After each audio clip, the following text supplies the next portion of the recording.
Muy buenas noches a todos. Buenas noches. El Colegio Mexicano de Medicina Crítica y Terapia Intensiva tiene el gusto, como cada mes, de presentar su sesión mensual. Agradecer a todos los asistentes. Un fuerte abrazo de nuestro presidente, el doctor Felipe Jesús Pérez Rada, que por motivos de trabajo no pudo acompañarnos ahora de la ciudad de Monterrey, pero les manda un gran abrazo a todos ustedes y una felicitación de antemano.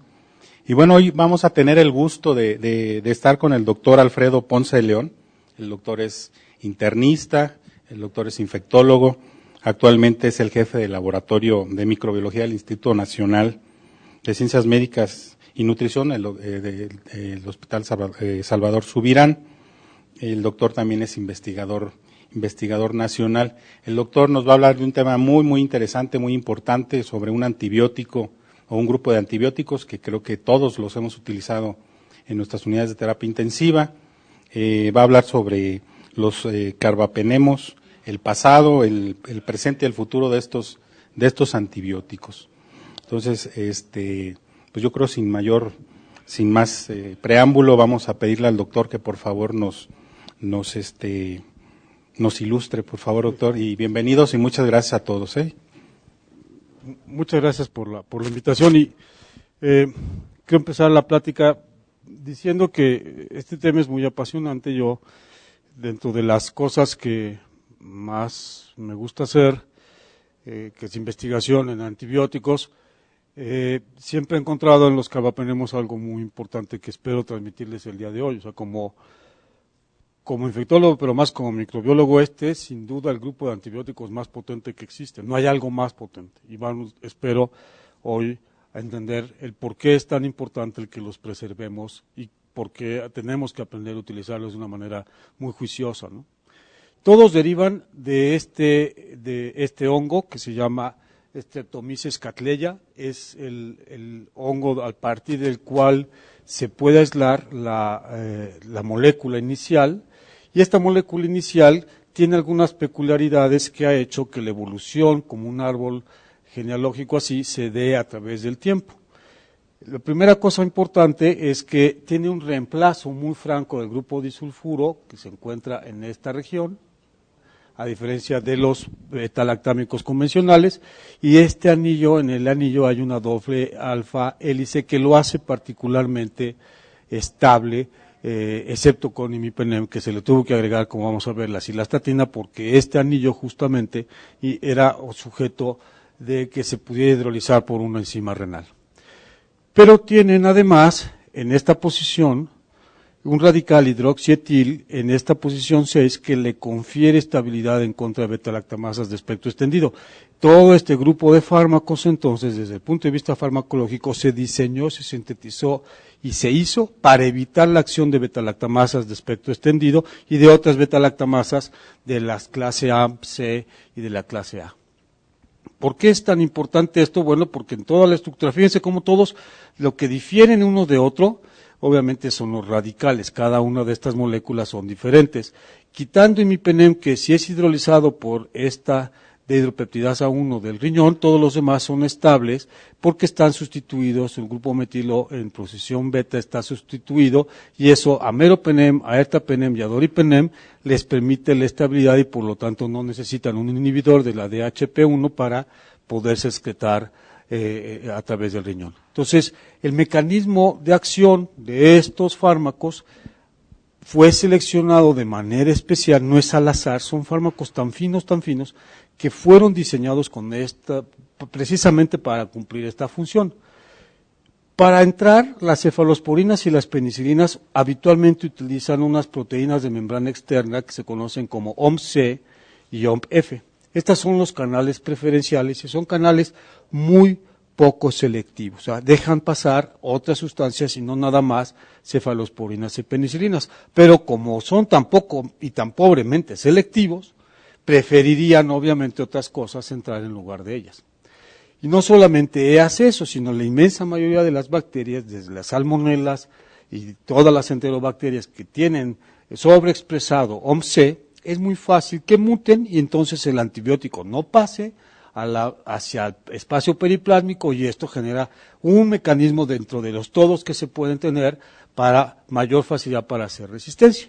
Entonces, ¿qué pensaron las gentes que sintetizaron inicialmente imipenem a partir de la tiamicina, que fue en realidad MSD? Pues dijeron, vamos a entrar otro canal. Y entonces utilizan un receptor de proteína externa que se llama OPRD, y está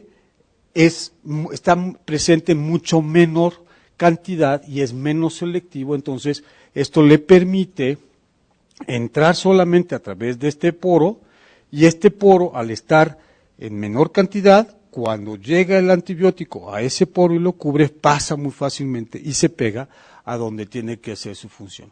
Entonces, desde la entrada, los carbapenemos, todos en general, utilizando este mecanismo, son mucho más estables y tienen un mucho mejor espectro antimicrobiano, porque los mecanismos de resistencia a estos antibióticos tienen que ser obviamente más complejos. También es bien importante, se evita con la entrada de un canal selectivo la resistencia cruzada a penicilinas y a cefalosporinas por este mecanismo. Es decir, tú puedes tener resistencia a penicilina y a cefalosporinas y ser sensible a carbapenemos, y sería muy difícil que algo que es resistente a carbapenemos fuera sensible a penicilinas y cefalosporinas. Simplemente utilizan mecanismos de acción y de resistencia completamente diferentes. Por lo tanto, las penicilinasas constitutivas y las cefalosporinasas constitutivas, ¿qué quiere decir? Las que están expresadas ya en el genoma de muchas bacterias que son de la clase A y de la clase C, no son hidrolizadas o no hidrolizan estos carbapenemos. Entonces son antibióticos que por la inmensa mayoría de las beta-lactamasas constitutivas no son hidrolizadas. Y esto le confiere a estos antibióticos la facilidad para circunvenir muy fácilmente resistencia.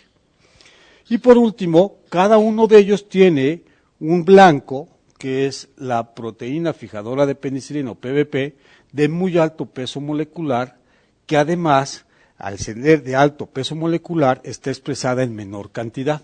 Y entonces es cuestión de pensar, si yo tengo 5 moléculas que tengo que cubrir y le pongo 1.000.000 de moléculas del antibiótico, es mucho más fácil que las inhiba y las encuentre y las destruya. En cambio, si requiere una PBP de bajo peso molecular y de estas la bacteria expresa 1.000.000 y yo le pongo 1.000.000, pues es muy fácil que sea uno contra uno y compitan. Por eso es que son tan potentes, porque van tras un blanco que no es lo común, no es la proteína fijadora de penicilina habitual. Esto es un concepto muy de microbiología que rara vez se nos explica en la escuela de medicina. Las bacterias, cada uno de los géneros y especies bacterianos, producen proteínas fijadoras de penicilina diferentes. Se parecen todas entre sí porque lo que estas hacen es la función de síntesis de pared celular. En ese sentido se parecen mucho, pero no son idénticas. Y entonces la afinidad que tiene un antibiótico por determinada proteína fijadora de penicilina o la transpeptidasa que sintetiza pared celular es diferente. Los carbapenemos, al utilizar este tipo de proteínas de manera preferencial, son obviamente mucho más fácil y mucho más potentes que otros antibióticos. Ahora, eso es la parte teórica de por qué son tan potentes desde el punto de vista muy farmacológico, pero las indicaciones clínicas es otra cosa. Fíjense que acá, para cada uno de ellos, yo les puse lo que está aprobado por FDA y por lo tanto yo pensaría que también por COFEPRIS en México, para que puedan servir, son las indicaciones en el sello que tienen los fármacos. Imipenem con cilastatina tiene estas indicaciones ya autorizadas por FDA. Infecciones del tracto respiratorio inferior, infecciones urinarias, intraabdominales, ginecológicas. Se pueden dar cuenta de que tiene prácticamente todo el espectro de infecciones graves que uno puede tener. Y esto fue comprobado y está autorizado dentro del sello de marca. Es decir, alguien que lo utiliza para otra condición no se está arriesgando. Porque para fines prácticos, en todas estas condiciones, si tú lo utilizas, no vas a tener problemas legales. En Estados Unidos, uno no puede, y en Europa, uno no puede dar para algo que no esté aquí puesto, al menos que haga un consentimiento el paciente. Entonces, si ustedes se dan cuenta, ¿qué es lo que no tiene aquí imipenem? Meningitis. Y la razón es porque cuando se empezó a utilizar imipenem con cilastatina, por efecto del uso, de la penetración tan adecuada que tiene el sistema nervioso central, las personas convulsionaban un poco más que los que no les daba imipenem. Entonces, por eso no salió la indicación así. Y es justo un efecto si uno quiere que un fármaco llegue al sistema nervioso central, dale imipenem. Sí, a lo mejor convulsiona, pero sí va a llegar. Pero no lo puedes poner como indicación, ¿se entiende? Ahora fíjense en el caso de meropenem. En el caso de meropenem, como se dieron cuenta, y esto para aprovechar el marketing más que otra cosa, que las gentes convulsionaban un poquito más con imipenem, pues ellos se aprovecharon y dijeron, ¿sabes qué? Vamos a ponerle meningitis. Es evidente que imipenem también podría curar una meningitis, pero como convulsionan un poco más, el marketing, el label que salió de este fármaco, sí salió con meningitis bacteriana. Y está aprobado para su uso en estas condiciones. Pero ellos sí tienen usos no etiquetados. Por ejemplo, tratamiento inicial de pacientes con neutropenia febril, neumonías comunitarias con participación de pseudomonas aeruginosa, lo cual, si ustedes se dan cuenta, es un producto en gran medida del marketing que se puede dar al antibiótico, no porque uno sospeche que hay muchas neumonías comunitarias asociadas a pseudomonas. Espero yo que no. En cambio, fíjense, ertapenem, que es un antibiótico completamente diferente a los otros dos, y es completamente diferente porque no tiene selectividad para pseudomonas, simplemente no sirve.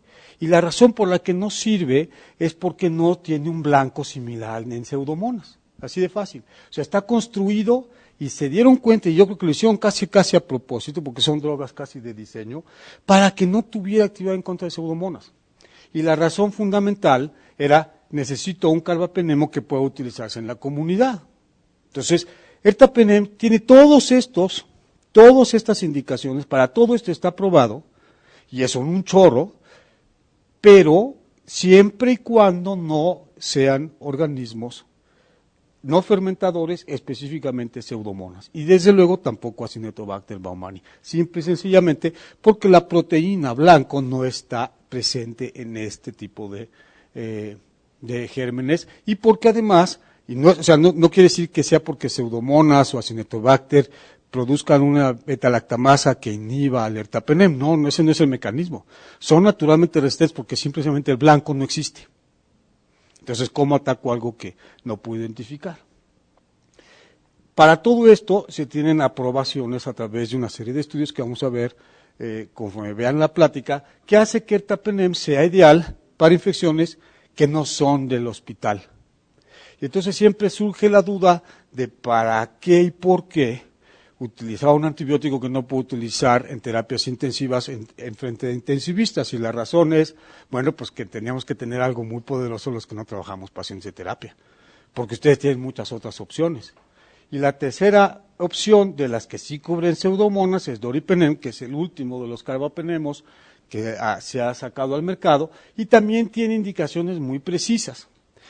Probablemente doripenem, como vamos a ver a transcurso de la plática, tiene otras ventajas sobre los carbapenemos iniciales, y las razones por las que se hizo de esa forma la droga es para aprovechar ya constantes farmacocinéticas distintas a los otros carbapenemos. Pero doripenem, meropenem e imipenem tienen actividad en contra de pseudomonas, en contra de algunas, aunque no de todas, las cepas de Acinetobacter. Yo diría que en la actualidad en contra de la minoría de cepas de Acinetobacter baumannii, lamentablemente, y sin embargo, los efectos que tienen les permiten a estos antibióticos funcionar bastante adecuadamente en contra de gérmenes susceptibles por las razones que vamos a ver a continuación. Y estos son los conceptos que ya tenemos que irnos acostumbrando. Antes se decía que lo único que importaba era que la bacteria fuera sensible o resistente. Ahorita vamos a ver que ya no es nada más sensible o resistente. Tiene que ver con patrones de farmacocinéticas y el tiempo de concentración del fármaco en el organismo, que eso depende obviamente de la dosis, depende de que también se concentre en sangre, depende de que llegue al blanco, y el efecto que tienen estas tres cosas, que es la farmacocinética, en realidad es la concentración que va a producir un efecto, y ese efecto es la relación entre la concentración y nosotros le vamos a llamar farmacodinamia. Es decir, todo esto depende del fármaco, de cómo se mueve el fármaco, hasta que llegue a su blanco. Y el chiste es que llegue a su blanco en una concentración suficiente para inhibir el crecimiento de la bacteria, para que tenga un efecto. Y ese efecto va a dar una respuesta clínica. Es decir, ya no basta con tener como clave lo que es la concentración inhibitoria mínima, sino ahora tenemos ya que empezar a hablar de la relación entre la farmacocinética y la farmacodinamia, y esta relación dosis-efecto es claramente diferente para todos los antibióticos y para todos los grupos de antibióticos. Y esa es la parte que creo que es muy importante entender. El primer concepto que es fundamental es que es una concentración inhibitoria mínima, todo el mundo la ha oído, el MIC, el SIM, es la concentración que se requiere para que se prevenga, fíjense lo que dice, prevenga la turbidez a partir de un núcleo de 100.000 unidades formadoras de colonias por mililitro, cuando el germen se incubó en 24 horas. Esto previene la cantidad de antibiótico que se requiere. Pero, ¿qué es en realidad el fenómeno de la turbidez? Para pasar de una dilución a otra dilución y que el medio de cultivo se ponga turbio, tiene que haber por lo menos un crecimiento 10 veces mayor de la concentración bacteriana. Entonces, lo que uno hace cuando está midiendo el MIC es ver el efecto que tiene la concentración y la potencia del antimicrobiano para evitar que sigan creciendo las bacterias. Y obviamente, ya lo que ustedes normalmente lo interpretan es si dice SOR, sensible o resistente. O sea, la interpretación que se le da es nada más la eficacia, pero no le decimos todo lo que está arriba. Cuando uno determina un MIC, lo que en realidad está diciéndoles es no solo si el germen es sensible o resistente, sino qué concentración y qué potencia es la que tiene el antimicrobiano. Y este concepto es fundamental para que ustedes, en el momento que les expliquemos al ratito que les diga lo que es la concentración y el efecto y el tiempo, puedan ver que no es nada más el MIC lo importante, sino qué tan potente es el antibiótico, porque por eso los carbapenemos son tan valiosos. Y finalmente, la concentración máxima del antibiótico que se alcanza con una dosis estándar debería de ser suficiente como para estar por arriba de la concentración que se requiere para evitar que la bacteria siga creciendo. Si esto no es así, simplemente el antibiótico no serviría. Pero, lamentablemente, el efecto que tiene in vitro no es el mismo que tiene in vivo. Porque in vitro yo tengo las bacterias incubándose 24 horas, condiciones aeróbicas, con un pH estable, un inóculo estandarizado, la concentración del antibiótico es estable, los microorganismos se encuentran todos ellos en una fase exponencial de crecimiento y el contenido del medio es bajo en proteínas. Esas condiciones no son las que se dan in vivo. In vivo, ¿qué tenemos? Una concentración, un diferente tiempo de incubación, todas las bacterias tienen tiempos diferentes de vida, ¿no? Las concentraciones de oxígeno son diferentes, no tengo necesariamente un pH estable en todos los compartimentos, el inóculo es variable, no es lo mismo tener un absceso de 10 centímetros o tener un absceso de 20 centímetros, ni la cantidad de bacterias es la misma, desde luego. El antibiótico cambia en el tiempo, la concentración que se requiere para estar estable no es la misma. Los microorganismos pueden estar en diferentes fases de crecimiento y obviamente el antibiótico, dependiendo de cada antibiótico, se va o no se va a unir a las proteínas del plasma. Entonces, todo esto hace que sea completamente diferente. Lo que yo les puedo decir in vitro, que se expresa como sensible o resistente, a lo que pasa in vivo. Y entonces esto hace que lo que idealmente quisiéramos es que las condiciones en el laboratorio se cumplieran lo más rápidamente posible. Pero eso no siempre es posible dependiendo del antibiótico del que se trate, si va a depender de tiempo o va a depender de concentración. Entonces, para que se entienda un poco más claro, este concepto de la farmacodinamia no es otra cosa sino la relación que existe entre la concentración de la droga en el sitio de acción en determinado tiempo y el efecto que tiene como antimicrobiano. Y de acuerdo a esto, entonces ustedes podrán entender, un antibiótico puede ser bactericida, y tradicionalmente decimos, matan la bacteria. ¿Qué quiere decir que mata la bacteria? Quiere decir que la concentración bactericida mínima, o sea, la capacidad que tiene para matar bacterias, que no es lo mismo que la concentración inhibitoria mínima, son dos cosas distintas, no puede ser más de 4 veces la concentración inhibitoria mínima. Esa es una definición. Quiere decir, para evitar que me sigas creciendo te tengo que matar y te tengo que matar rápido. Las mata, no las atonta. Eso es un bactericida. Mientras que el bacteriostático solamente detiene el crecimiento, eso es lo que todo el mundo domina. Nada más detiene el crecimiento, sí. Pero ¿eso qué quiere decir? Que requieres una concentración bactericida mínima muchas veces mayor que el MIC, generalmente más de 4 veces, para no solamente no matarlas, sino nada más atontarlas. ¿Qué sucede cuando yo no logro esta concentración? Simplemente vuelve a crecer la bacteria otra vez. Entonces el bacteriostático no depende del antibiótico, sino depende en mayor parte y mayor medida de los mecanismos de defensa del huésped. Esto es algo que en pacientes críticamente enfermos definitivamente no puede ser deseable. Entonces, ¿cuál es y cómo se debería de medir la eficacia de un antimicrobiano? En primer lugar, depende la eficacia de este tamaño de la población. Si la población bacteriana es muy grande y no tenemos un cirujano que nos limpie el área quirúrgica, pues por más antibiótico. No hay manera de que yo pueda erradicar la infección. También depende de la potencia del antibiótico, de la concentración inhibitoria mínima y de la concentración bactericida mínima. O sea, la cantidad y potencia del antibiótico y de la forma en que mata o no mata. Y desde luego de las características farmacocinéticas del antibiótico. Y ustedes son expertos en esto de la farmacocinética porque en pacientes críticamente enfermos todos los volúmenes cambian. Pues igual cambian para los antibióticos, no hay ninguna duda. El tercer factor es la tasa y extensión de este efecto bactericida.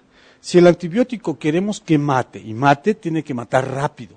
Si el antibiótico no mata rápido, de nada me sirve, porque son pacientes críticamente enfermos, aunque la potencia sea mucho mayor. También depende del efecto posantibiótico, que en algunos fármacos es fundamentalmente lo que hace que puedan ser útiles en la clínica. Ejemplo, el aminoglicósido. El aminoglicósido no nos sirve para tratar infecciones si no fuera por el efecto posantibiótico, es decir, prolonga el efecto de la dosis del antibiótico y esto le permite al huésped, a las defensas del huésped, ejercer su función. Obviamente también de la tasa de recrecimiento del microorganismo, y esto genera también en buena medida la capacidad que tienen las bacterias de generar mecanismos de resistencia nuevos. Es decir, una bacteria que crece muy rápido en presencia del antibiótico es capaz de saber que está el antibiótico y mutar. La ventana de oportunidad para mutar es mucho mayor en las bacterias que tienen un recrecimiento muy rápido. Escherichia coli, por ejemplo. Por eso es tan fácil que adquiera mecanismos de resistencia. Pseudomonas aeruginosa, otra bacteria que se reproduce muy rápidamente. Entonces le da una ventana muy hábil para poder generar más mecanismos de resistencia, porque su tasa de recrecimiento es mucho más acelerada. En cambio, Mycobacterium tuberculosis, que es mucho más inteligente que Pseudomonas y que Escherichia coli, lo que hace es no me reproduzco rápidamente, sino todo lo hago a través de mi genoma, no adquiero plásmidos, no muto, lo único que hago es naturalmente me hago resistente y sabemos que hay tasas fijas de resistencia. Las bacterias tienen diferentes formas de hacer lo mismo. Y finalmente, de lo que no quisiéramos depender en pacientes como los que ustedes ven es de las defensas del huésped. O sea, la verdad es que de lo que menos quisiéramos depender es de un paciente que esté intubado, que está con inotrópicos, que pues, no, esos con proteínas, esos no los quiero, porque son pacientes que no tienen ni cómo defenderse. Ahí el antibiótico debería de ser una ayuda, no depender todo del huésped. ¿A qué me refería yo hace rato con que los antibióticos hacen diferentes cosas dependiendo de estos parámetros farmacodinámicos? Hay antibióticos que dependen de la concentración máxima que alcancen. Si la concentración máxima que alcanzan se encuentra por arriba del MIC, dependiendo de la concentración, como les decía yo, los aminoglicósidos, ¿qué va a pasar? Que van a poder hacer su efecto. Vamos a ver cantidades para que se den una idea. Si de lo que depende es del área bajo la curva sobre el MIC, es decir, la concentración que se alcanza, pero también del tiempo en que esta concentración es alcanzada, como el caso de las quinolonas, van a tener una oportunidad de poder generar resistencia mucho mayor. ¿Qué quiere decir esto? Es la razón por la que los quinolonas en las unidades de terapia intensiva nos dieron tanto problemas a la larga con pseudomonas. Resulta que tú das el antibiótico, lo das acá, sube, llega a la concentración que ustedes quieran y luego lentamente baja. Como depende del área bajo la curva, si el mix se eleva tantito, la ventana de oportunidad que tiene la bacteria de generar resistencia es mucho mayor. Y claro, si no todas las quinolonas tienen actividad en contra de pseudomonas y el área bajo la curva sobre el mix es el mismo, pero cambió la concentración inhibitoria mínima, pseudomonas empezó a crecer como loca. Porque son antibióticos que dependen de esta área bajo la curva. Es decir, yo estoy tratando un E. coli que tiene un MIC de 2, pero junto también hay unas pseudomonas que tienen un MIC de 4. Le estoy dando una ventana de oportunidad tremenda a la bacteria de generar resistencia, de seleccionarse. Por eso las quinolonas no son fármacos ecológicamente amigables. ¿Por qué? Porque la ventana y la forma en que trabajan dependen de esta área bajo la curva y dependen de un MIC. Entonces, la ventana de oportunidad que tiene la bacteria es muy grande. En cambio, ¿qué sucede con los betalactámicos? Que son súper potentes. El betalactámico le viene, no le interesa la concentración inhibitoria mínima, le interesa estar mucho tiempo en su blanco. Claro que uno diría, bueno, pero ¿qué cosa está diciendo? O sea, sí es muy importante el mix, sí, pero es muy importante que logre estar la mayor parte del tiempo sobre su blanco para hacer su función. Y entonces la ventana de oportunidad, fíjese, toda esta curvota de acá te la evitaste porque la desplazaste hacia acá. No importa si la concentración es mínima, lo que importa es que durante el tiempo que esté haciendo su efecto esté por arriba del MIC. Entonces, si yo le doy a alguien un antibiótico y se lo doy y la mitad del tiempo de la dosis está arriba de su blanco, va a matar a la bacteria muy eficientemente y no va a generarse resistencia porque la concentración que se requirió no estaba en exceso. Entonces, un antibiótico como ertapenem, si tienes una concentración inhibitoria mínima de 2 y la concentración que se alcanza con el antibiótico es de 4 y dura 24 horas y la mitad del tiempo está sobre su efecto, mata a las bacterias muy fácilmente. Vamos a ver ejemplos de eso. Esa es la razón. Y aquí, estos parámetros farmacodinámicos, no me voy a detener mucho en esto, nada más quiero hacerles ejemplos muy clásicos. Por ejemplo, los aminoglicósidos, que los tenemos espérame tantito. Los aminoglicósidos dependen, acá. Las quinolonas y los aminoglicósidos dependen de concentración. Necesitas obtener un área bajo la curva o tener una concentración máxima mucho mayor que el MIC. Para que se den una idea, la concentración de un aminoglicósido para hacer su efecto bactericida, no bacteriostático, tiene que ser 100 a 125 veces más la concentración inhibitoria mínima. La Cmax tiene que ser muy alta. Entonces, obviamente, imagínense si ustedes tienen un MIC de unas pseudomonas de 4 microgramos por mililitro y lo tienes en páncreas. ¿Cuánto necesitarías de la concentración de antibiótico en el páncreas, que aminoglicósidos no llegan al páncreas, para poder erradicar esa infección? Es imposible, porque no le vas a poner a alguien 4 miligramos por mililitro para poder tener efecto. ¿Sí se entendió? La concentración es muy importante. En el caso de las quinolonas, por ejemplo, la inmensa mayoría de las fluorquinolonas para Escherichia coli son muy eficaces en la orina porque se excretan en la orina. Entonces sí disminuyes el inóculo bacteriano, pero al mes recae el paciente. Y la razón es nunca la lograste erradicar. Dependes de un área bajo la curva y además genera resistencia. ¿Sí se entendió? Hay otros antibióticos como la vancomicina que tienen el mismo efecto que el betalactámico. Dependen de tiempo sobre el MIC para poder hacerlo y lo único que requieres es que el tiempo sea 40 a 50% de la dosis. Pero desde aquí ustedes pueden prever que lo ideal, y es un concepto muy actual, yo creo que muy novedoso, y ustedes lo han de manejar mucho mejor que los infectólogos, es dar más tiempo. Si de lo que depende es de tiempo, dalos en infusión. ¿Por qué podría ser eso peligroso? Por este efecto. ¿Qué sucede si la concentración inhibitoria mínima está muy cerca de la concentración que yo logro tener del antibiótico en plasma? Que con tantito que varíe la concentración del antibiótico, ya se hizo resistente. y eso tampoco es deseable. Este efecto permitiría a las bacterias volver a crecer, no generar resistencia, simplemente volver a crecer. Entonces, cuando uno utiliza antibióticos en infusión, más vale que estés seguro de que tienes un muy buen tiempo por arriba del MIC para evitar que vuelva a crecer la bacteria. Ahora, ¿esto qué se traduce? Para que se entiendan por qué son tan potentes. Y les puse el ejemplo del Tapenem porque es el que no tiene actividad en contra de pseudomonas, nada más por eso. Fíjense si ustedes tienen una simple Escherichia coli, que no produce betalactamasas de espectro extendido. Como ustedes saben, las betalactamasas de espectro extendido son enzimas muy potentes, ampliamente distribuidas en nuestro país, que lo que hacen es hidrolizar a todas las cefalosporinas. Para fines prácticos, las cefalosporinas no se pueden utilizar ni de primera, ni de segunda, ni de tercera, ni de cuarta generación para tratar cualquier microorganismo que presente una de estas betalactamasas. Pero hay colis que no tienen esta betalactamasa. Entonces ustedes vean lo que nosotros experimentalmente hicimos. Agarramos y pusimos a crecer a la bacteria en ausencia de antibiótico, el control de crecimiento es tal que la bacteria siguió creciendo las siguientes 24 horas, no pasa nada. ¿Qué sucede cuando le dimos a la bacteria una concentración similar y la pusimos con una concentración de piperacina tazobactam? Ustedes vean en rojo cómo disminuye el crecimiento porque es un antibiótico que es capaz de inhibir el crecimiento de una Escherichia coli no productora de betalactamasa espectro extendido.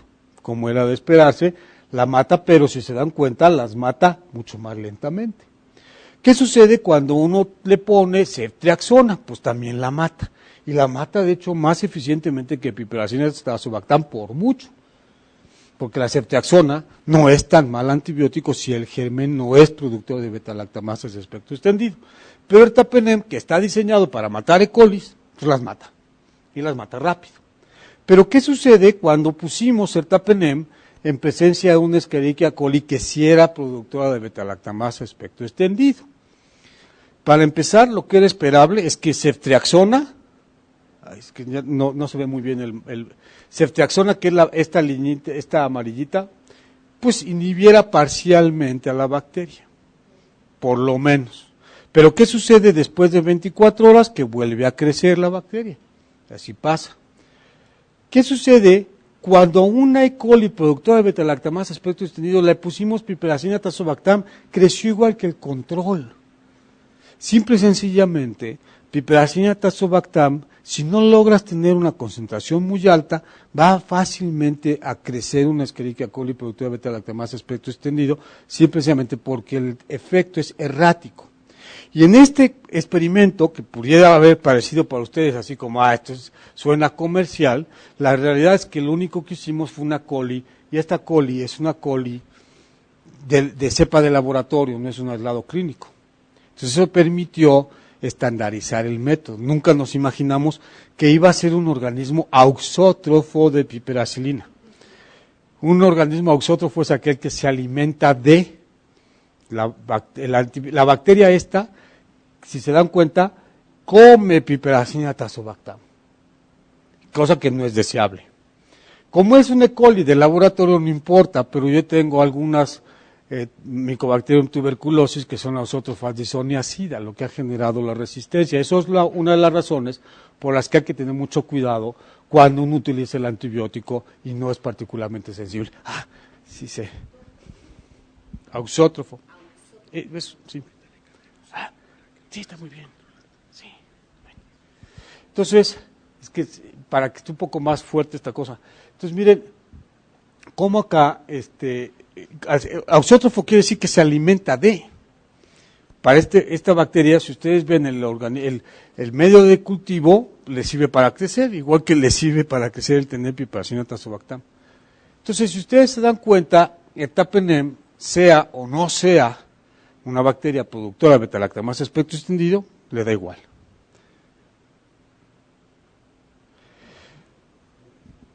En la clínica, ¿en qué se traduce esto? Fíjense que la forma en que nosotros medimos es a través de colecciones muy grandes de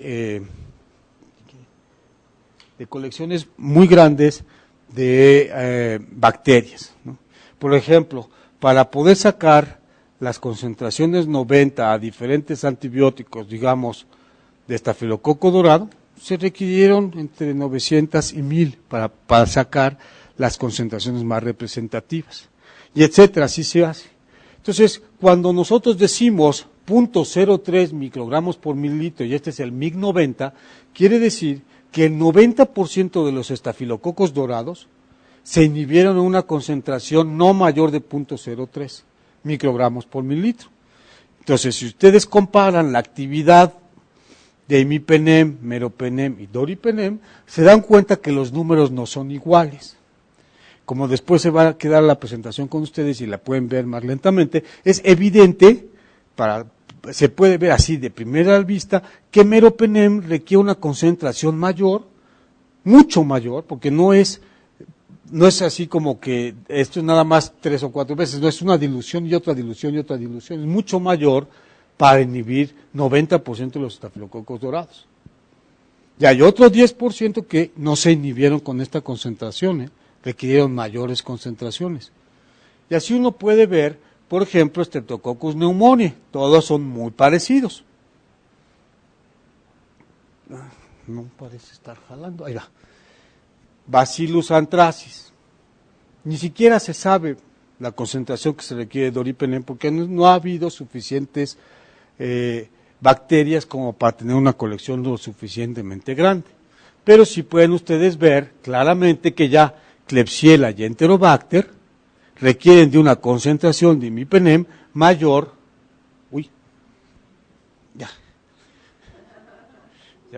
Bueno.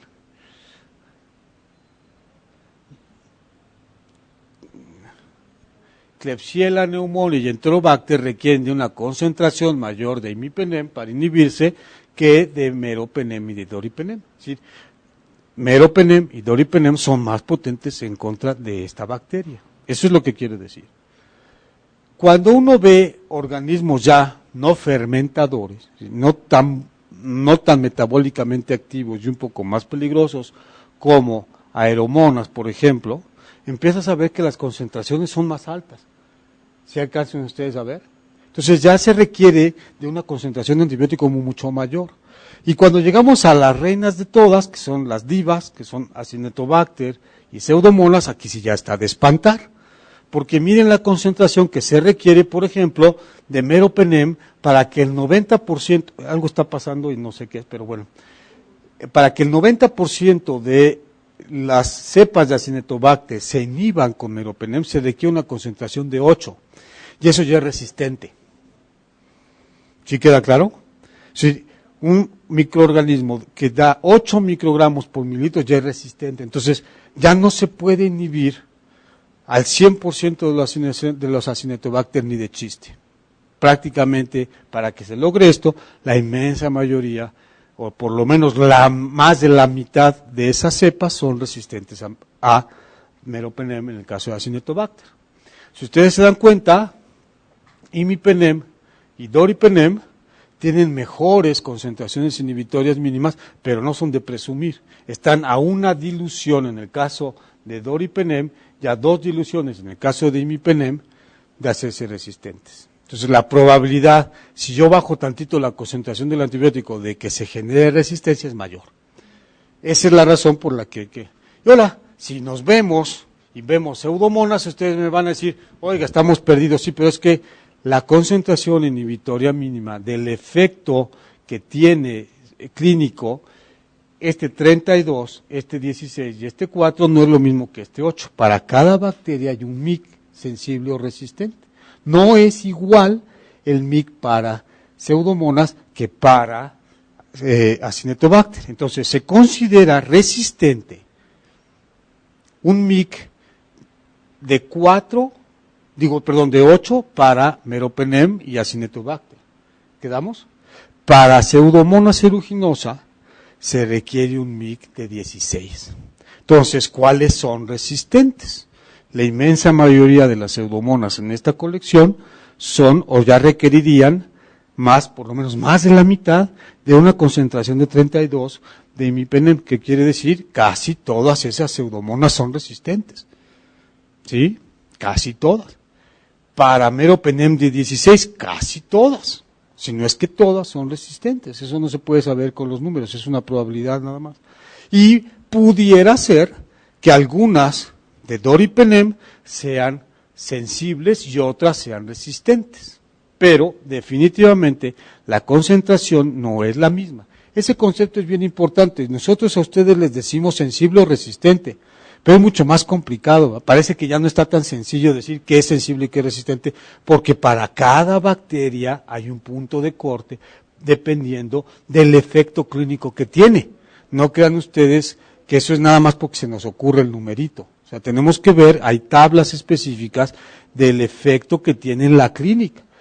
Si tenemos unas pseudomonas en donde el paciente se cura con una concentración de 8, ahí se pone el punto de corte cuando se tiene una gran cantidad de bacterias. Es como funcionan los estándares. ¿Por qué les pongo Stenotrofomonas? Porque Stenotrofomonas maltophilia es naturalmente resistente a todos los carbapenemos. Es más, cuando uno utiliza los carbapenemos más de 2 semanas seguidas, la probabilidad de que la primera bacteria que encuentre, si el paciente volvió a enfermar o volvió a recaer, sea una Stenotrofomonas maltophilia es toda, porque es de los pocos microorganismos que miden nada más las concentraciones. Nuevamente quedamos, meropenem arriba de 8 resistente, arriba de 16 imipenem, y se dice más, cuando ustedes vean más en una concentración inhibitoria mínima, estamos perdidos.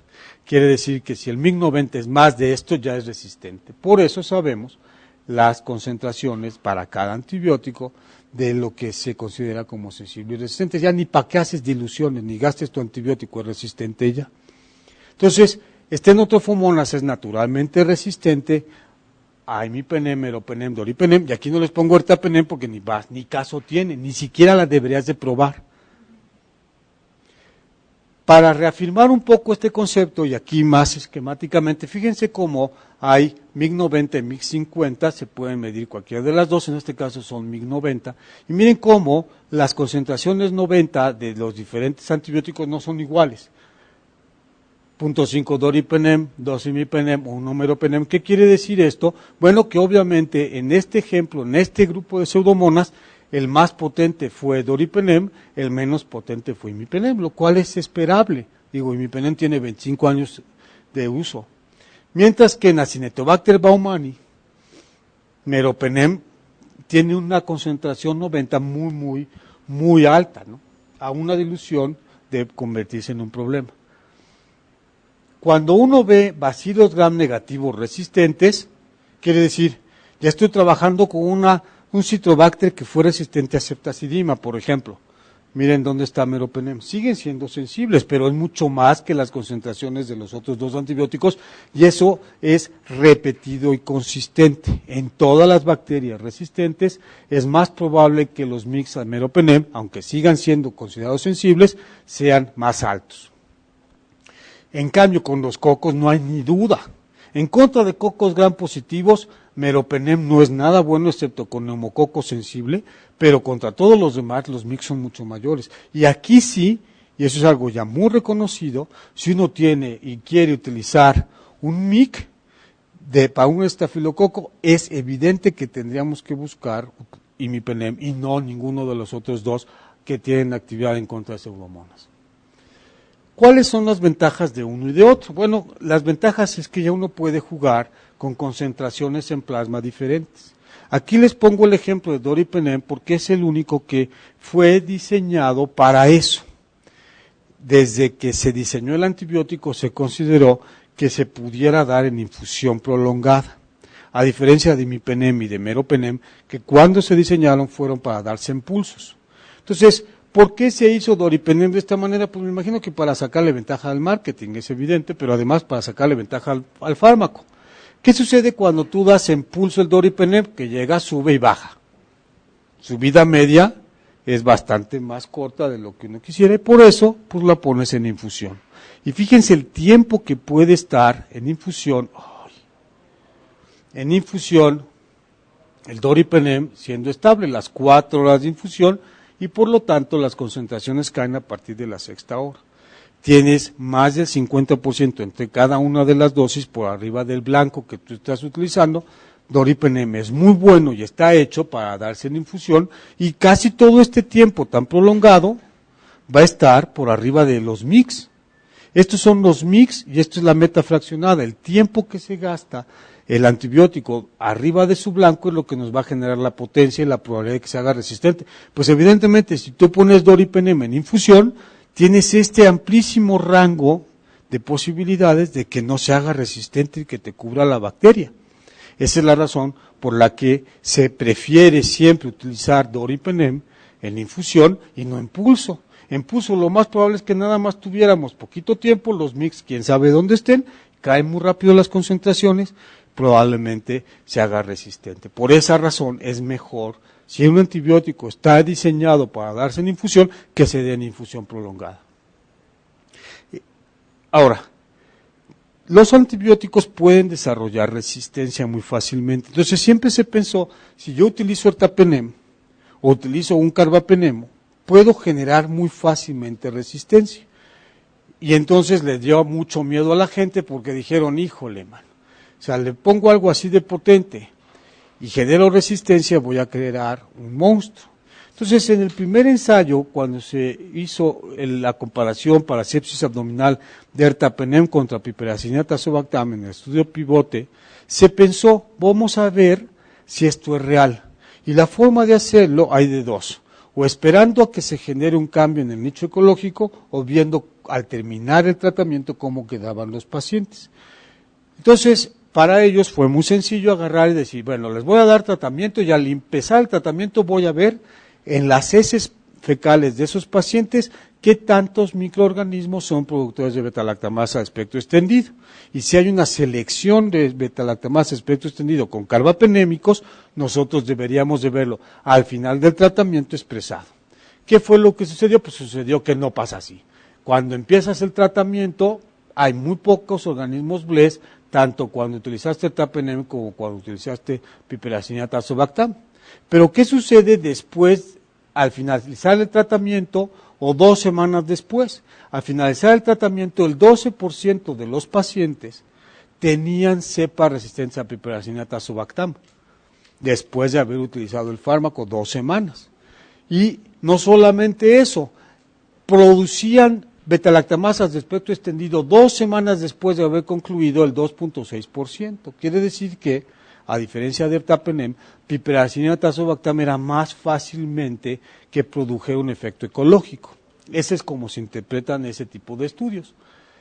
Y es muy importante considerarlo porque lo que estamos jugando es precisamente la aparición de beta-lactamasas de espectro extendido. Nosotros hicimos un estudio en nutrición en donde agarramos todos los pacientes de terapia intensiva.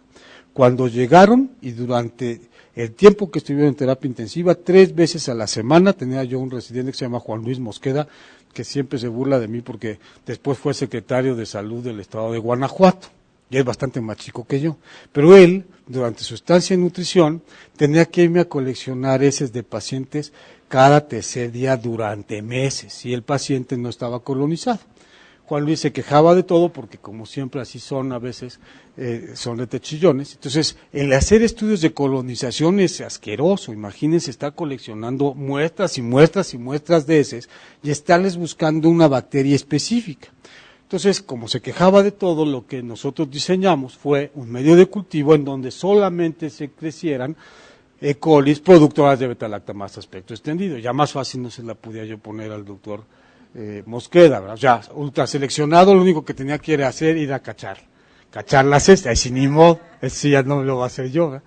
Bueno, el caso es que lo que vimos es que después de 7 días de estar en la unidad de terapia intensiva, la mitad de los pacientes ya estaban colonizados por una beta-lactamasa espectro extendido, la mitad. Y conforme pasaba el tiempo, prácticamente todos los pacientes que estuvieron más de un mes en unidad de terapia intensiva en nutrición ya tenían una coli BLE en las heces. Pero lo más bonito de ese estudio fue ya la parte en donde ya le echamos un poco más de ciencia, que pudimos hacer la tasa de infección de esos pacientes. La tercera parte de los pacientes colonizados presentaban después una bacteremia de escape. Y entonces con estudios moleculares, hacíamos estudios de huellas digitales, digamos, yo podía saber si el microorganismo colonizante después había producido la infección, cosa que es un concepto que se piensa teóricamente, pero nunca había sido demostrado hasta ese estudio. Y demostramos clarito, pues sí, si esa agua pasa por mi casa, te colonizas primero y luego te infectas. Pero no solamente acaba ahí la historia, como teníamos a todos, ay sin ni modo, pobrecito de Mosqueda, tuvo que quedar un poco más de tiempo, porque le hicimos trazar la epidemia. Un paciente está colonizado por una con un organismo productor de beta-lactamasa espectro extendido, se enferma, hace una bacteremia de escape, y tarde que temprano el de junto va a tener la misma bacteria.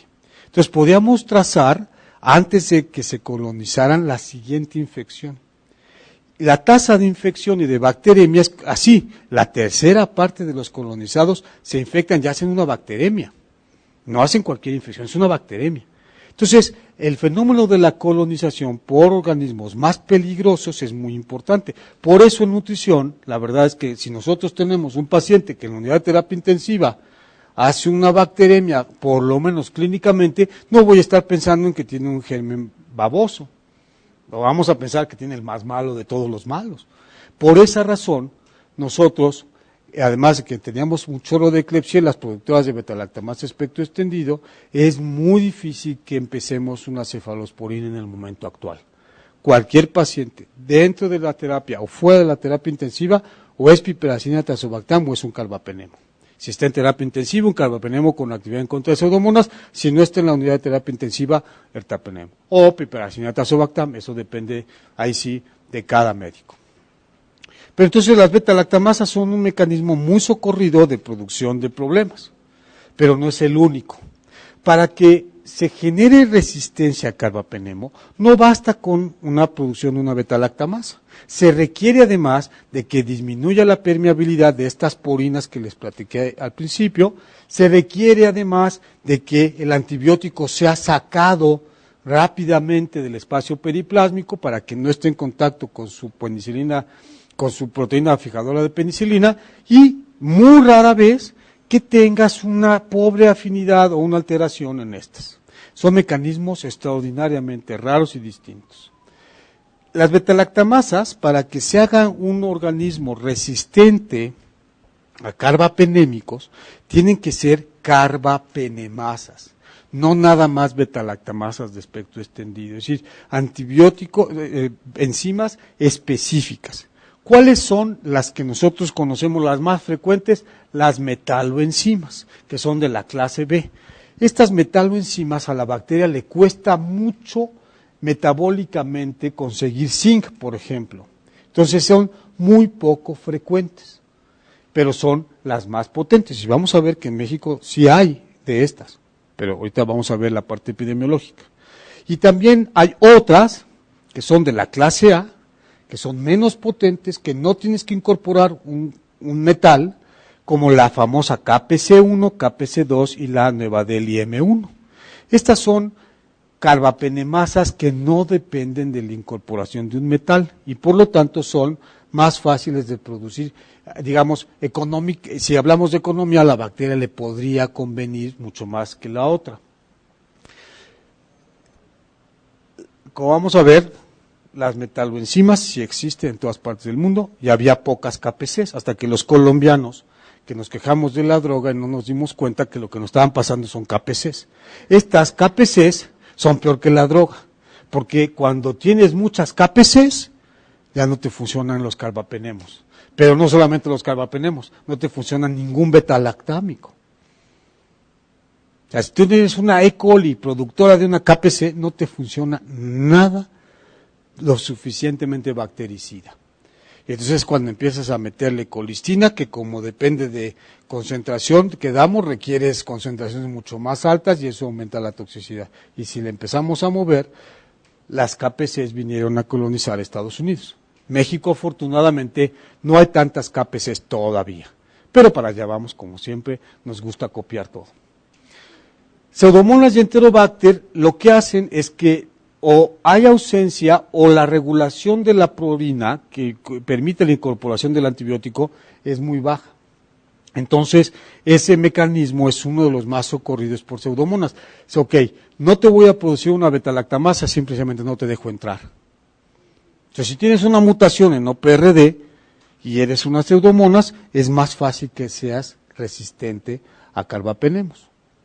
Y si a eso le agregamos un sistema de flujo en donde hay sobreexpresión del mecanismo de salida, obviamente vamos a meternos en problemas. Este MEX que ven ustedes aquí no es de México, es de una bomba de flujo, X es de salida, no, porque alguna vez, eso me dijeron, yo alguna vez en broma les dije, sí, nada más falta que se hace OPRD, MEX, B, para que entonces, la verdad es que sí tenemos pseudomonas con ese tipo de genoma. Pero, ¿qué quiere decir estas betalactamasas? Pues miren nada más, o sea, ustedes ven, aquí está muy mala la tabla, yo no quiero que se las graben, yo nada más quiero enseñarles, por ejemplo, estas enzimas de la clase B que se llama BIM e IMP, son metaloenzimas, carbapenemasas que incorporan estos grupos metálicos. ¿Y qué es lo que hacen? Son resistentes a todo. Y aquí dice sensible a Astronam, pero pues Astronam ya ni hay en el país, resistente a todo. ¿Y qué pasa si tienes una KPC? Pues resistente a todo, inclusive al Astronam, y si vas a tener suerte sería sensible a piperacina tazobactam, si tienes suerte. ¿Qué es lo que uno ve cuando tiene este tipo de enzimas? Que estás en problemas. Las más comunes en México son las de la clase A, que corresponden a TEM, a SHB y a CTXM. CTXM particularmente la CTXM15. Pero estamos busque y busque ya desde hace rato a las enzimas más peligrosas, que son las oxacarbapenemasas. Las oxacarbapenemasas, vamos a ver un ejemplo al final, ya me voy a apurar, para que ustedes se den una idea de lo potente y cómo cambia la configuración del antibiótico en el espacio cuando tienes una carbapenemasa oxa. Clínicamente lo que se vio, fíjense, este es Escherichia coli en todo el Reino Unido, y el doctor David Livermore, con el que es el jefe de todo el laboratorio, hizo un estudio muy interesante en donde agarró las E. coli de bacteremias a través de los años, se fue dando cuenta en blanco cuando eran resistentes a quinolonas, en gris cuando eran resistentes a cefalosporinas y en negro cuando eran resistentes a todas. Y ustedes pueden decirme, bueno, pues sí, pero pues que no es tan grave. En infectología y en microbiología, cuando en una colección de bacterias se sobrepasa ese MIG-90, es decir, más del 10% son resistentes, ¿qué quiere decir? No nos sirve el antibiótico para empezar tratamientos empíricos. Así de fácil. Porque no te vas a arriesgar con que te falle tantito a que la gente se muera. Así de fácil. Entonces no puedes jugártela con que, no, si es arriba del 10% de resistencia ese antibiótico de entrada, no te vas a jugar la vida, porque la probabilidad de muerte es muy alta si te tocó una bacteria de estas, ¿no?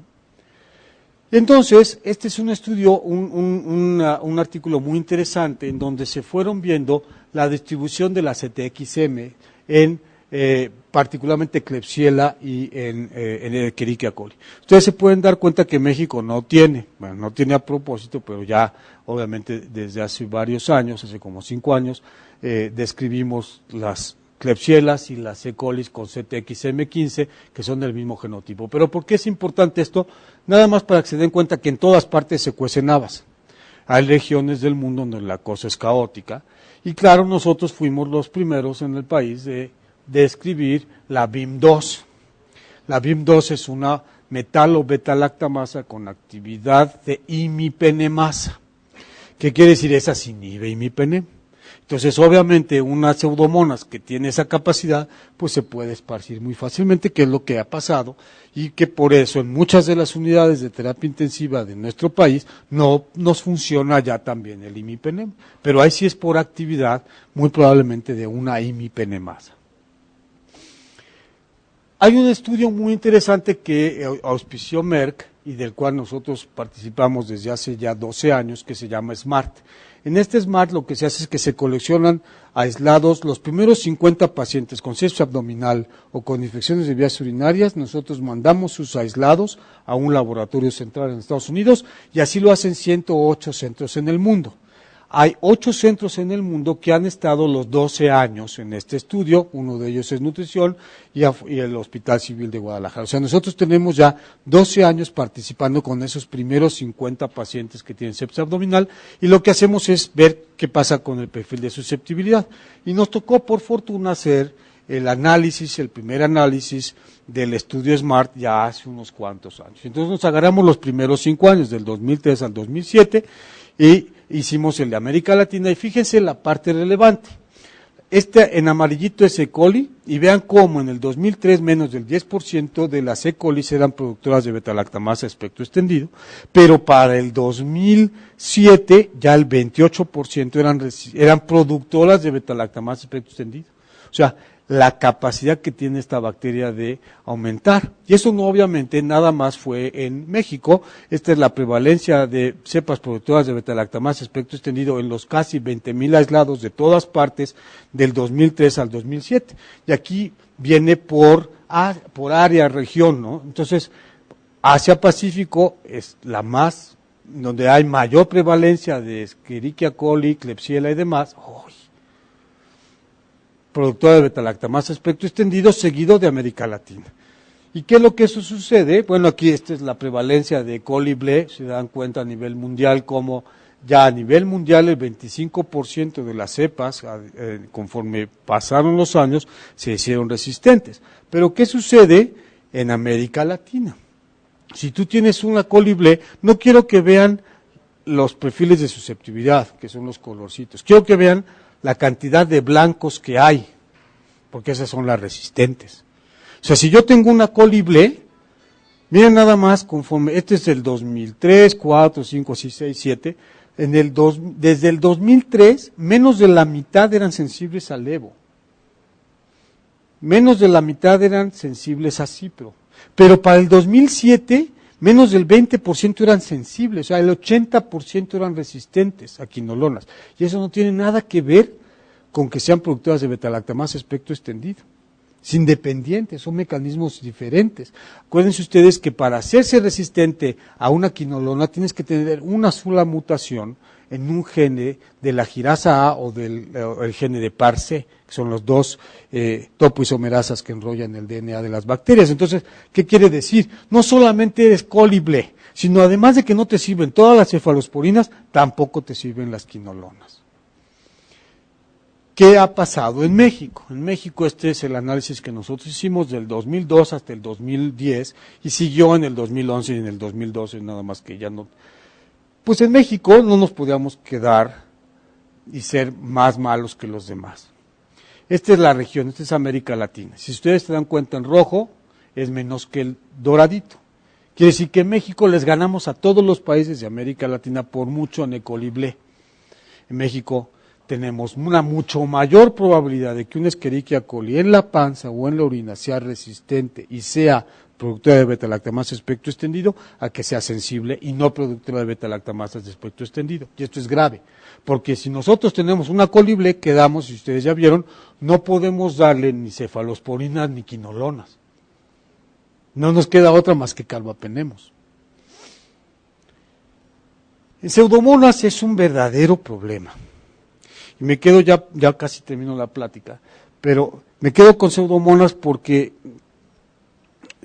aparte de ser un modelo experimental muy interesante, lamentablemente lo digo como microbiólogo, eso sí me gusta, ¿no? No que lo tengan los pacientes, pero como modelo experimental es padrísimo, porque hay muchísimos mecanismos por los cuales se explica la resistencia. ¿Qué es lo que sucede en Pseudomonas aeruginosa? Primero pudiera yo tener una resistencia intrínseca en mi penem por producción de una carbapenemasa, como ya quedamos. Entonces es bastante fácil.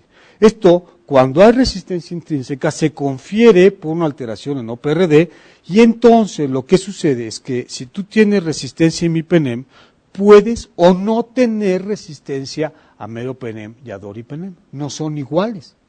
Entonces, pudiéramos intentar ser inteligentes y tener, no es la lucha de prefiero tener imipenem y luego ya no tengo meropenem ni doripenem, no. Un hospital debería de tener los tres. Y tienes que hacer las pruebas a los tres, porque la única forma de que tú tengas resistencia a los tres es que el mecanismo sea múltiple.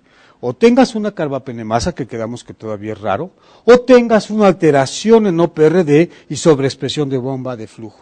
O sea, 3 mecanismos de resistencia en la misma bacteria no son Acinetobacter. son pseudomonas. Cuando uno tiene un Acinetobacter, olvídenlo, Acinetobacter tiene, creo que alguna vez los platiqué aquí, 62 genes de resistencia en un islote de patogenicidad. O sea, Acinetobacter es una célula, es una bacteria malévola.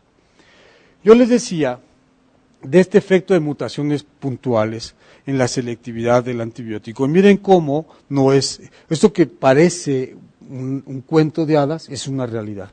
Aquí tienen ustedes, aquí donde se fija meropenem y mipenem, esto es un huequito en la proteína fijadora de penicilina, que es el blanco y la transpeptidasa que permite la síntesis. Entonces, con estequiometría y demás, y con difracción de rayos X, se puede generar este modelo tridimensional. Y ustedes vean cómo empata y se mete y se cobija aquí. ¿Qué sucede si tú en este lugar tienes una mutación en un puntito? Aquí no se ve muy claro, pero ya no pasa el groove, ya no pasa la barrera, y aquí hay un pedacito del antibiótico que queda fuera de lugar. Esta simple mutación en la entrada de la caverna hace que el antibiótico no pueda pasar.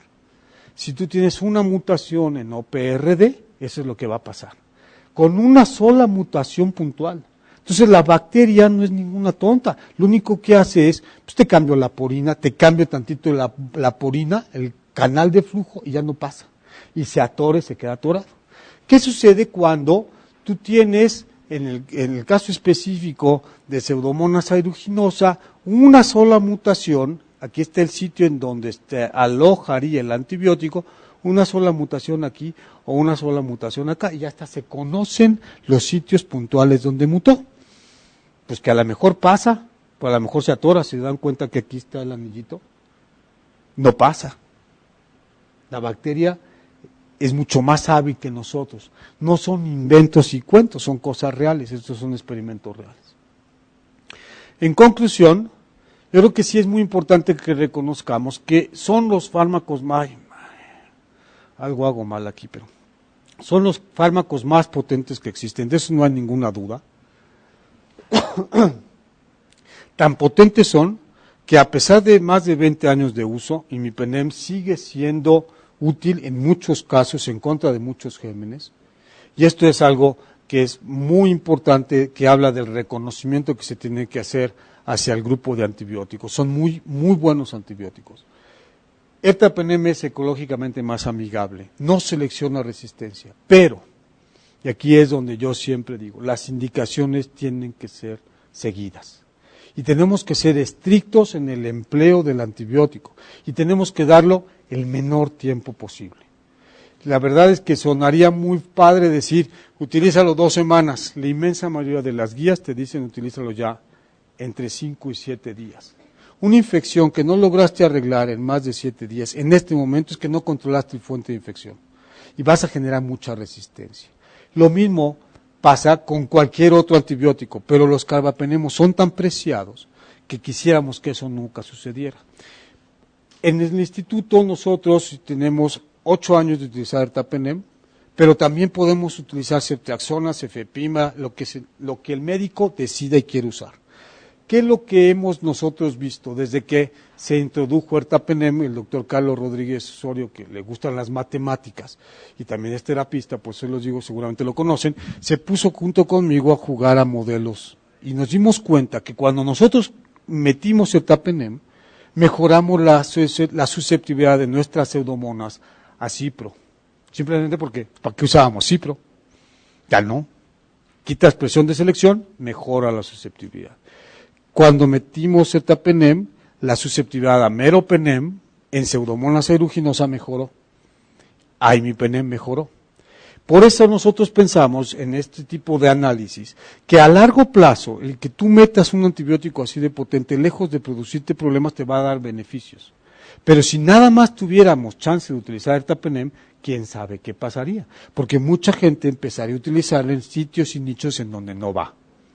Ertapenem no se debe utilizar en la terapia intensiva, no se debe utilizar en pacientes sépticos. Es más, yo no podría aconsejar utilizar ertapenem en pacientes que tienen hipotensión, porque no me la voy a jugar. Es un antibiótico que está hecho para otro tipo de infecciones. Así como no me voy a poner a jugar con piperacina tazobactam en alguien que tiene insuficiencia renal para ver si se hincha bien. O sea, hay que darle a cada antibiótico el nicho que tiene. ¿Hacia dónde vamos y en el futuro qué es lo que se sabe y lo que nosotros vemos claramente? Con eso va a acabar. Hay muy poca probabilidad de encontrar nuevos blancos. O sea, ya más que ver todas las cosas que hace una bacteria y poderlas tratar de frenar, no se puede. Entonces, ¿cuál es el futuro? El futuro ya no son antibióticos, el futuro muy probablemente sea, utilizando genómica y proteómica, poder expresar la forma en la que la bacteria produce daño. Pero para esto, pues se va a llevar unos 15, 20 años. O sea, todavía no podemos manipular muy fácilmente a las bacterias aunque queramos. Pero hacia allá va el futuro. Imagínense ustedes si esto es fácil y si seguimos utilizando mal el antibiótico, pues bueno, dentro de 20 años no va a haber antibióticos ni de chiste. Entonces, ¿cuál es la realidad? La realidad es que tenemos que enseñar. Los médicos tenemos que aprender a seguir insistiéndole a los residentes. Tenemos que mejorar la calidad de nuestros laboratorios y que haya un diálogo entre el médico y el laboratorio para que nosotros podamos saber en cada centro hospitalario el perfil de susceptibilidad de nuestras bacterias.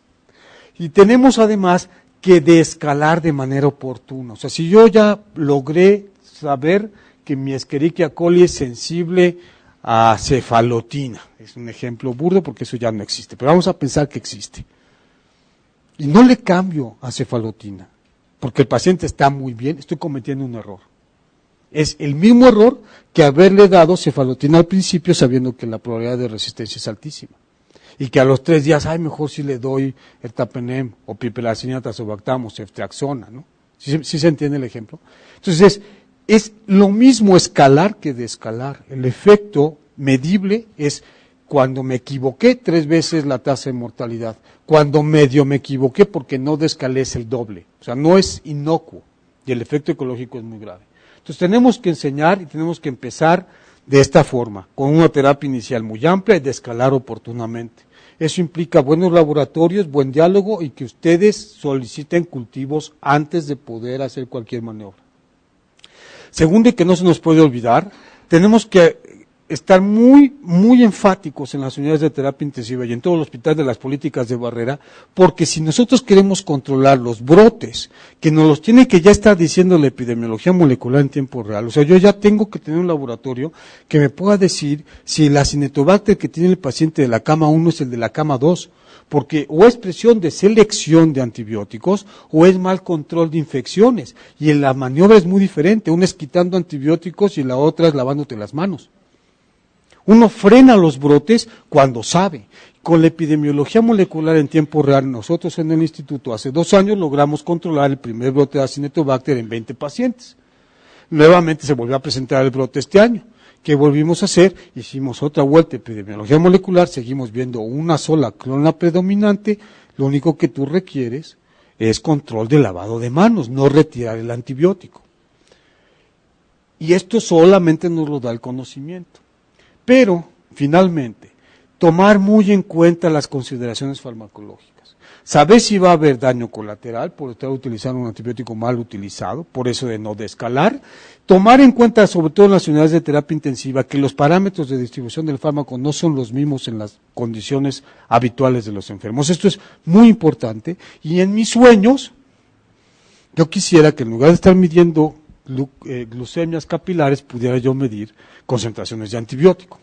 Porque entonces sí, de manera muy precisa, si tengo el MIC, tengo la concentración de antibiótico en un modelo de distribución, yo les puedo decir, vamos a darle 0.75 gramos cada 24 horas a este paciente. Y sé que voy a tener efectos sobre esa bacteria. Eso, hacia allá vamos. El concepto tiene que ser ese y no hay de otra. Desde el punto de vista de la industria, lo que sí les puedo yo decir es que si acaso va a haber nuevos antibióticos, no van a ser moléculas completamente nuevas, lo que van a hacer, y estoy casi seguro que próximamente tendremos, son pegar a los antibióticos que ya tenemos, inhibidores de betalactamasas, no sé por qué se apagó, inhibidores de betalactamasas que nos puedan ayudar. Algo hice mal. No sé qué hice. No. Bueno, era la última, entonces ya no importa. Inhibidores de betalactamasas para que podamos trabajar con las... ya era la última. Entonces, hacia allá vamos. O sea, no va a haber otra cosa más que inhibidores de beta-lactamasas más potentes que los que tenemos. Un inhibidor que se pegue imipenem, por ejemplo, y que entonces eso permita que no sea resistente a unas pseudomonas o una cinetobacter. Pero no va a haber un nuevo imipenem o algo que sea similar a un carbapenemo o del grupo de los carbapenemos o de algún otro mecanismo nuevo de acción. Eso no va a haber. Eso es casi una seguridad de que no lo va a haber y las razones por las cuales es que es muy caro para que se genere resistencia muy rápido. Y bueno, eso es todo lo que tenía yo que platicarles. Me extendí demasiado, pero bueno, muchas gracias.